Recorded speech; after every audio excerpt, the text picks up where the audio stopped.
안녕하세요. 송익찬입니다. 저는 유신 진화론에 대한 변론을 해보고자 합니다.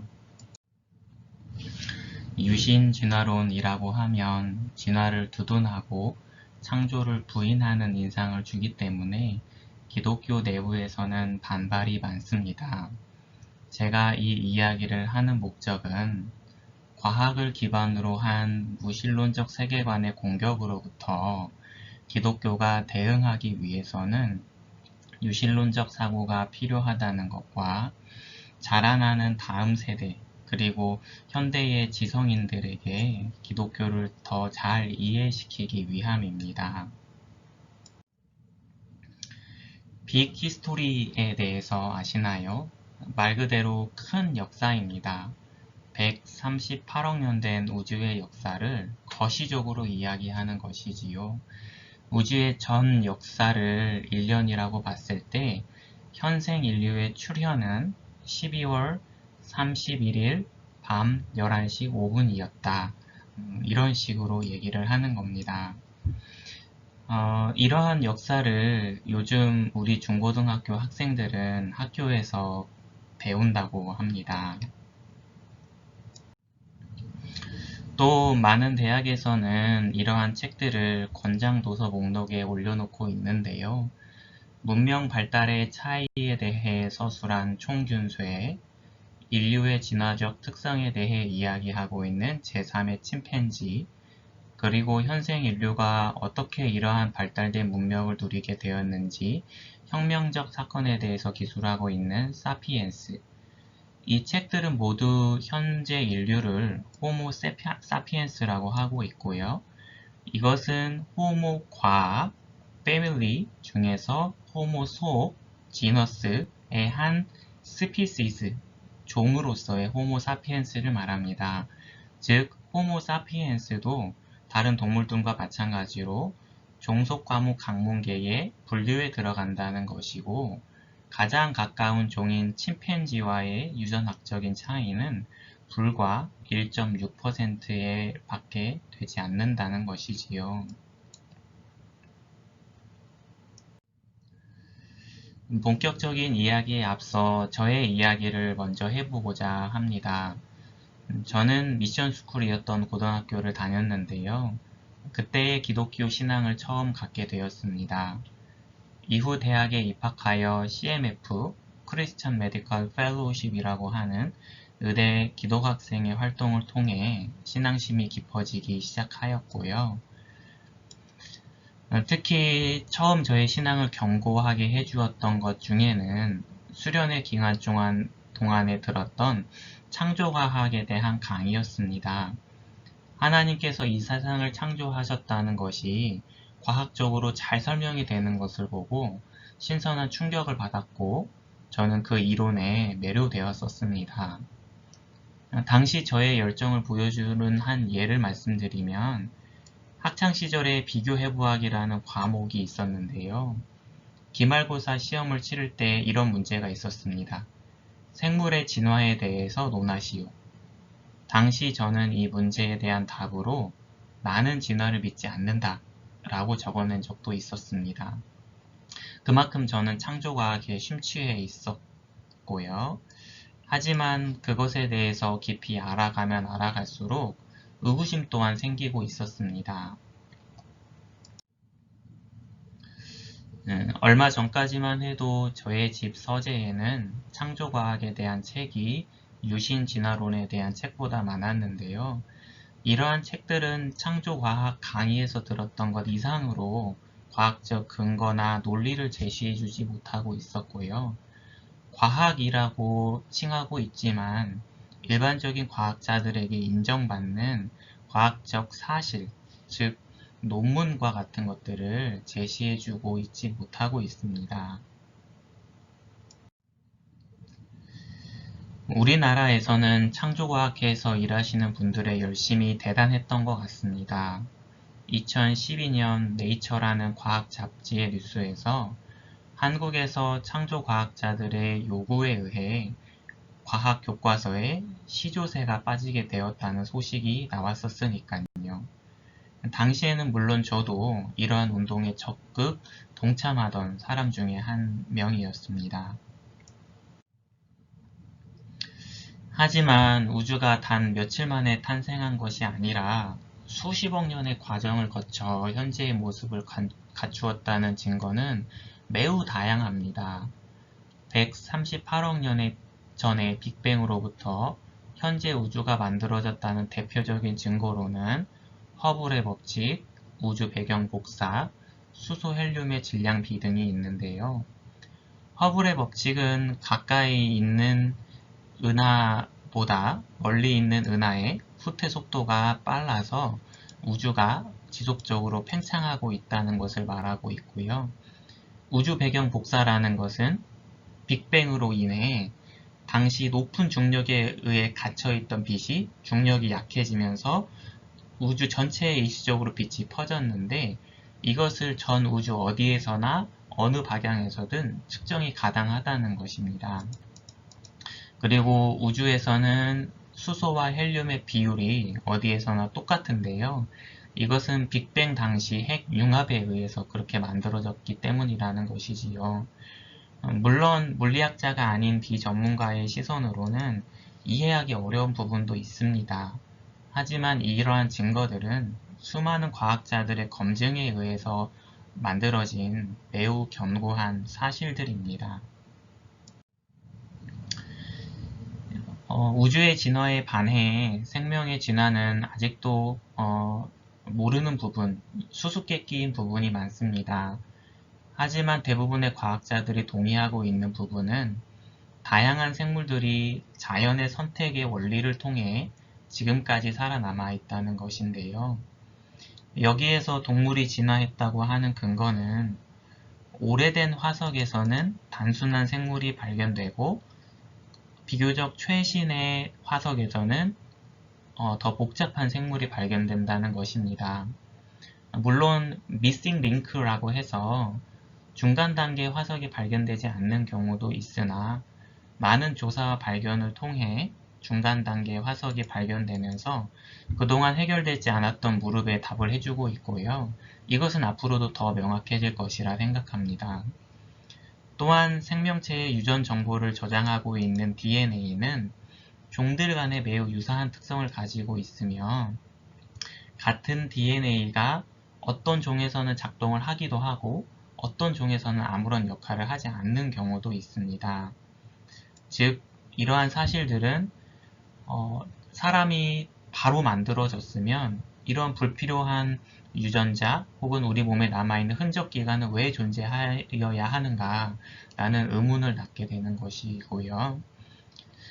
또한 사람과 동물들 간의 발생 단계, 즉 어머니 뱃속에 있을 때의 이 태아기 때의 유사성은 이 둘의 출발점이 같다라고 하는 생각을 갖게 만들게 됩니다. 생명의 진화에 대한 오해 중에 하나는 침팬지와 사람의 중간 단계의 화석은 없고 비슷하지가 않기 때문에 침팬지에서 사람이 나올 수가 없다는 것인데요. 하지만 생명의 진화는 이러한 선형이 아니고 나무와 같은 형태로서 침팬지와 인간은 공통의 조상을 공유하며 가지치듯이 이렇게 분기를 하는 것이지요. 그래서 약 600만 년 전에 이 둘은 어떠한 이유로서든지 서로 분기를 하였고 각각 여러 단계를 거쳐 현재에 이르렀다는 것입니다. 즉, 현재 우리 주변에 존재하는 모든 생물은 각각의 진화의 제일 끝에 존재하고 있다는 것입니다. 이러한 과학적인 지식을 바탕으로 리차드 도킨스와 같은 과학자들은 이렇게 얘기합니다. 이것 봐라. 과학으로, 즉 진화로 인류의 탄생이 잘 설명이 된다. 그러니 신, 즉 하나님은 없는 것이다. 신은 인간이 만들어낸 망상, 즉 딜루전일 뿐이다. 라고요. 이러한 과학자들의 무신론적 세계관에 우리는 어떻게 반응을 해야 할까요? 기독교의 대응에는 이러한 것들이 있다고 생각합니다. 먼저 이러한 과학적인 증거들을 무시하고 진화라는 것은 과학자들이 만들어낸 허구라 치부해버리는 방법이 한 가지 있을 것이고요. 혹은 이러한 과학적인 증거들을 받아들이면서 가치 무신론자가 되거나 아니면 과학적인 증거들을 받아들이면서도 유신론적 사고관, 즉 하나님은 계시다 라는 이러한 세계관을 갖는 방법이 있겠습니다. 여기에서 얘기하는 제일 마지막에 해당하는 것이 바로 제가 얘기하고자 하는 유신론적 사고 방법이 되겠습니다. 이러한 유신론적 세계관은 이미 저명한 기독교 변증가들에 의해서 주장되었습니다. 대표적인 기독교 변증가 중 한 명인 알리스터 맥그레스 교수님은 과학은 그것이 왜 존재하는 것에 대한 물음에는 답하지 못한다 라고 말합니다. 즉, 무엇이 왜 없지 않고 있는가 라는 존재론적 물음에 대해서는 과학이 답할 수 없다는 것입니다. 그리고 과학과 신앙은 생각의 층위가 다르다고 말합니다. 예를 들어 여기 물이 끓고 있습니다. 과학적으로 얘기하면 열이 가해져서 이게 100도씨가 넘었기 때문에 액체 상태의 물이 기체로 변하게 되는 것이지요. 하지만 다른 층위의 생각으로는 이것이 담긴 의미를 얘기합니다.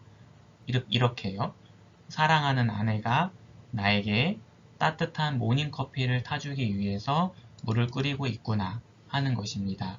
즉, 이와 같이 과학과 종교는 서로 생각하는 영역이 다르다라는 것이지요.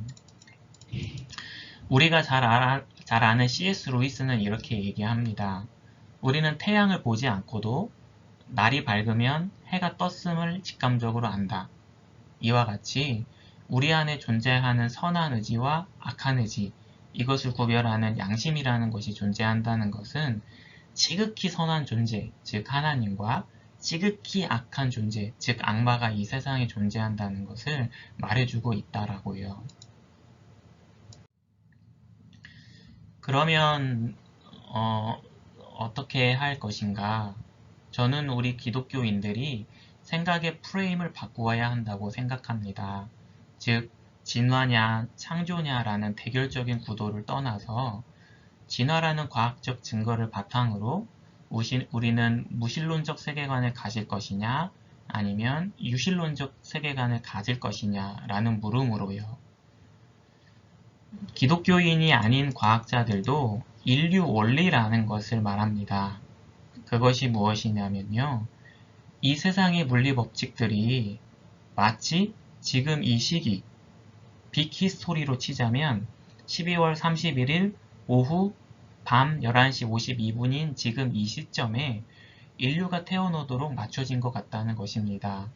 즉, 중력 상수의 10의 10승분의 1이라도 틀리면 지금의 지구와 태양계가 없을 것이고 전자기력이나 강력과 양력과 같은 이런 미세한 세계의 역학들이 지금과 같은 법칙에 의해서 움직이지 않았다면 원소와 전자가 만들어지지 않았을 것이고 그러면 생명의 탄생도 없었을 것이라는 것이지요.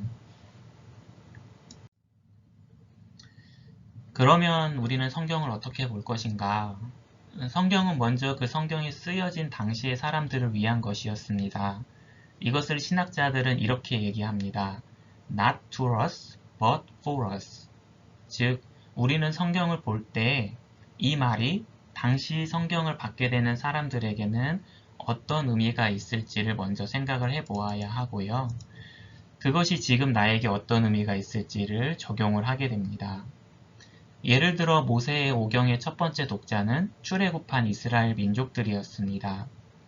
이 사람들에게 이 성경이 어떠한 의미로 다가왔을지를 먼저 생각을 해야 된다는 것인데요. 창세기 1장에서의 창조 기사는 이 출애굽한 이스라엘 민족들에게서 날짜는 중요한 것이 아니었을 것입니다.